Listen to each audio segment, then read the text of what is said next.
మేడ్చల్ జిల్లా దుండిగల్ ఓఆర్ఆర్ పై భారీగా గంజాయి పట్టుబడింది. విశాఖపట్నం నుంచి హైదరాబాద్ మీదుగా హర్యానాకు గంజాయి తరలిస్తుండగా ఎస్ఓటీ పోలీసులు పట్టుకున్నారు. గంజాయి తరలిస్తున్న దేవరాజును పోలీసులు అరెస్ట్ చేశారు.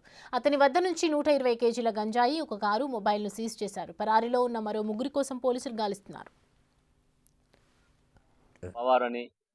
ఇతను కర్ణాటక రాష్ట్రము గుల్బర్గా డిస్టిక్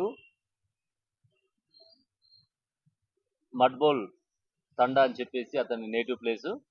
ఇతను వృత్తి లారీ డ్రైవర్గా పనిచేస్తున్నాడు. ఇతను విశాఖపట్నం నుంచి 120 కేజీల డ్రై గాంజాని అక్కడ తీసుకొని హర్యానాకి ట్రాన్స్పోర్ట్ చేయడానికి మన ఓఆర్ఆర్ని వాడుకొని ఓఆర్ఆర్ నుంచి పోతుండగా మన ఎస్ఓటి వాళ్ళకు వచ్చిన ఇన్ఫర్మేషన్ మీద దుండిగల్ పోలీసులు కలిపి జాయింట్గా ఇంటర్సెప్ట్ చేయడం జరిగింది. దానిలో మనకి 120 కేజీల గాంజా,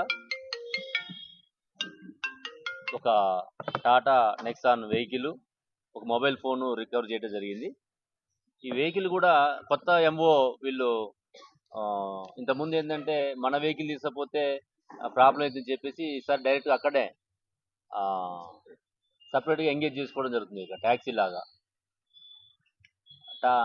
జూమ్ కార్స్ అనేటువంటి ఒక యాప్లో వీళ్ళు అక్కడ వైజాగ్లో కారు ఎంగేజ్ చేసుకొని డ్రైవర్ లేని కారు అంటే మనమే సెల్ఫ్ డ్రైవింగ్ చేసుకునే విధంగా కార్ని ఎంగేజ్ చేసుకొని అక్కడి నుంచి ఇతను తీసుకురావడం జరిగింది. మొత్తం ఇందులో 5 మెంబర్స్ గ్యాంగ్ ఉన్నారు.